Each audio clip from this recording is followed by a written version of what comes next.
UP में अब अवैध घुसपैठियों की नहीं खैर। उत्तर प्रदेश में अवैध घुसपैठियों के खिलाफ अभियान ने अचानक तेजी पकड़ ली है। राज्य के कई जिलों बरेली, मेरठ, मुजफ्फरनगर और पश्चिमी यूपी के अन्य क्षेत्रों में पुलिस और प्रशासन सक्रिय मोड में दिखाई दे रहे हैं। रोहिंग्या और बांग्लादेशी मूल के संदिग्ध व्यक्तियों की पहचान के लिए बड़े पैमाने पर सर्च अभियान चलाए जा रहे हैं। इस कार्रवाई के बीच मुख्यमंत्री योगी आदित्यनाथ की एक चिट्ठी ने पूरे मामले को और ज्यादा चर्चा में ला दिया है। मुख्यमंत्री ने सार्वजनिक रूप से कहा कि प्रदेश में अवैध रूप से रह रहे घुसपैठियों को पहचानकर उन्हें डिटेंशन सेंटर भेजा जा रहा है ताकि उनके खिलाफ आगे की कार्रवाई शुरू की जा सके। उन्होंने यह भी बताया कि हर मंडल में ऐसे डिटेंशन सेंटर तैयार किए जा रहे हैं जहां संदिग्ध घुसपैठियों को विधिक प्रक्रिया के दौरान रखा जाएगा। मुख्यमंत्री की यह चिट्ठी ऐसे समय पर सामने आई जब स्टेट इन्वेस्टिगेशन रिपोर्ट प्रक्रिया के तहत राज्य भर में सत्यापन अभियान जारी है। हालांकि विपक्षी दलों ने इस कदम पर सवाल उठाते हुए इसे लेकर राजनीतिक बहस छेड़ दी है। कुछ ही दिन पहले प्रदेश में डिटेंशन सेंटर बनाए जाने का फैसला हुआ था और उसके तुरंत बाद बरेली में रफ्तार तेज हो गई। बरेली जिले की पुलिस ने शहर की अवैध बस्तियों को अपने रडार पर लिया और वहीं दूसरे ओर जिला जेल परिसर में बनाए जा रहे डिटेंशन सेंटर का काम लगभग पूरा कर लिया गया है। यह कदम साफ करता है कि सरकार इस प्रक्रिया को जल्द से जल्द अमल में लाना चाहती है। मुजफ्फरनगर में प्रशासन ने बड़े पैमाने पर घर घर जाकर सत्यापन अभियान चलाया। डीएम और एसएसपी ने खुद टीमों के साथ मिलकर एसआईआर प्रक्रिया की निगरानी की, जिसमें संदिग्ध घुसपैठियों की पहचान के लिए दस्तावेजों की जांच की गई। उधर मेरठ में भी पुलिस ने व्यापक सर्च ऑपरेशन चलाया।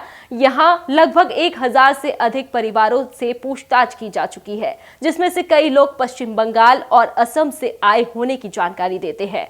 प्रशासन इन व्यक्तियों के दस्तावेजों और पहचान की कानूनी स्थिति की जांच कर रहा है, जहां सरकार इसे सुरक्षा और कानूनी प्रक्रिया का हिस्सा बता रही है। वहीं विपक्ष इस कार्रवाई को लेकर सवाल उठा रहा है। उनका कहना है कि इस अभियान को संवेदनशील और निष्पक्ष तरीके से संचालित किया जाना चाहिए, लेकिन सरकार का साफ कहना है कि यह कार्रवाई केवल उन लोगों के खिलाफ है जिनकी कानूनी स्थिति स्पष्ट नहीं है और जिनके खिलाफ एसआईआर प्रक्रिया में तथ्य सामने आए हैं।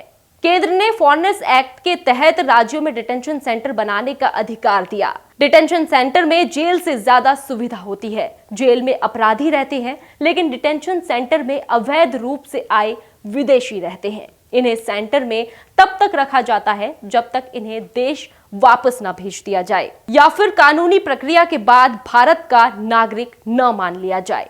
उत्तर प्रदेश में अवैध घुसपैठियों के खिलाफ चल रहा अभियान अब और अधिक संगठित रूप लेता दिख रहा है।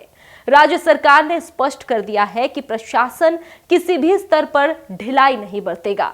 इसी वजह से यूपी के कई जिलों में लगातार सर्च ऑपरेशन जारी है ताकि उन व्यक्तियों की पहचान की जा सके जिसके दस्तावेजों या कानूनी स्थिति में स्पष्टता नहीं है। सरकार का उद्देश्य है कि ऐसे सभी लोगों को चिन्हित कर डिटेंशन सेंटर में भेजा जाए जहां कानूनी प्रक्रिया पूरी होने तक उन्हें रखा जा सके।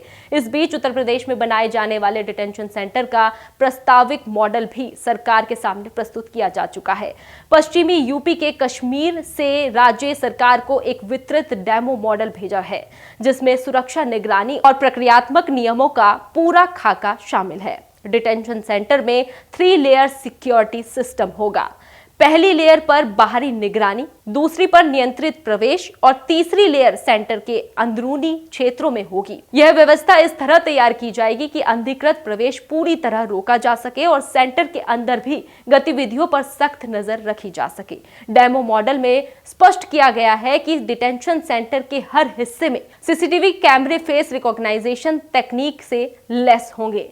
बायोमेट्रिक सिस्टम का इस्तेमाल किया जाएगा, यानी किसी भी व्यक्ति का प्रवेश या आवाजाही बिना रिकॉर्ड के संभव नहीं होगा। इससे न सिर्फ सुरक्षा मजबूत होगी बल्कि प्रशासन को भी निगरानी में आसानी होगी। प्रस्तावित मॉडल में बताया गया है कि एक डिटेंशन सेंटर में लगभग 1000 लोगों को रखने की क्षमता होगी। साथ ही सुरक्षा के लिए 50 केंद्रीय सुरक्षा बलों की तैनाती की सिफारिश भी की गई है। इससे सेंटर के संचालन और सुरक्षा को पेशेवर रूप मिलेगा। मॉडल की सबसे दिलचस्प बात यह है कि डिटेंशन सेंटर में न केवल आम नागरिकों बल्कि सरकारी अधिकारियों के प्रवेश पर भी कड़ा नियंत्रण प्रस्तावित है। किसी भी अधिकारी को अंदर जाने से पहले face recognition system, thumb impression, control room से ग्रीन सिग्नल लेना होगा। इससे सेंटर में अनियंत्रित आवाजाही पूरी तरह रोकी जा सकेगी। Face recognition system, thumb impression, control room से ग्रीन सिग्नल लेना होगा। इससे सेंटर में अनियंत्रित आवाजाही पूरी तरह रोकी जा सकेगी। डेमो मॉडल में पुरुष और महिलाओं को एक ही सेंटर में लेकिन अलग सेक्शनों में रखने की बात है। इससे निर्माण लागत कम होगी और निगरानी भी अधिक आसान होगी। अगर यह मॉडल सरकार से मंजूरी पा लेता है तो राज्य के सभी 17 नगर निकायों में इसी पैटर्न पर डिटेंशन सेंटर बनाए जाएंगे। इसके अलावा यदि किसी नगर निकाय में ऐसे मामलों की संख्या अधिक पाई जाती है तो वहां एक से अधिक डिटेंशन सेंटर भी बनाए जा सकेंगे। उत्तर प्रदेश सरकार का रुख साफ है। कानूनी रूप से सत्यापित किए बिना किसी भी व्यक्ति को राज्य में अनियंत्रित रूप से रहने की अनुमति नहीं दी जाएगी। यही वजह है कि आने वाले दिनों में सर्च ऑपरेशन और सत्यापन प्रक्रियाएं और भी तेज होने की संभावना है। तथ्य यह है कि राज्य में डिटेंशन सेंटर बनाने की प्रक्रिया तेजी से आगे बढ़ रही है और घुसपैठियों की पहचान के लिए सघन अभियान चल रहा है।